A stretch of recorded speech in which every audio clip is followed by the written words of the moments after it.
Hey guys, welcome back to the channel. We're in the back of the camper tonight talking about a technique that I've used in a lot of wintertime scenarios. I've used it in a couple winter tournaments and has won quite a bit of money in winter tournaments. If you haven't been using it, you should.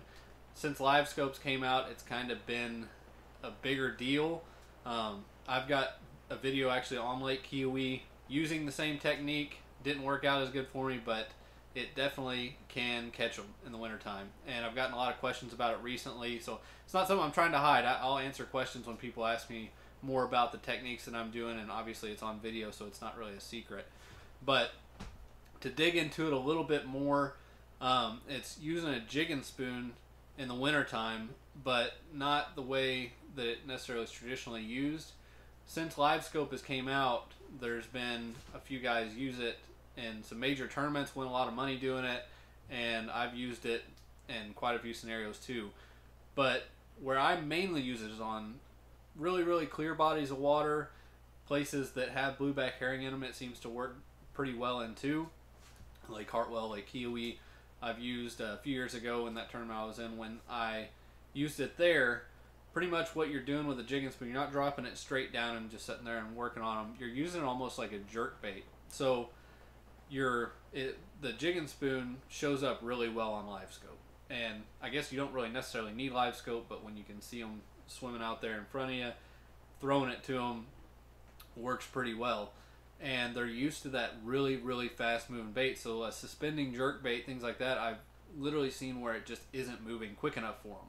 So you throw a jerk bait out there, and if it's not moving constantly back and forth, darting everywhere really quickly, when it stops, the fish will lose interest and you'll see them just take off.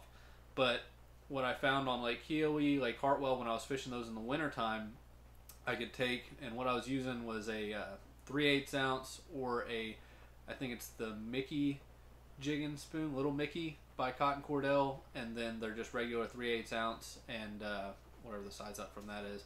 Kind of alternate between heavier and lighter jigging spoons.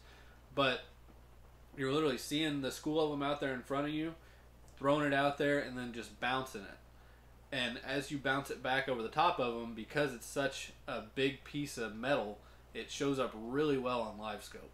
So these fish see this thing just darting back and forth really quick, and it helps them close on it. You'll see a lot of times on live scope, if you throw a jerk bait out there, those fish will come up, they'll be darting all around from side to side, but none of them will even touch it.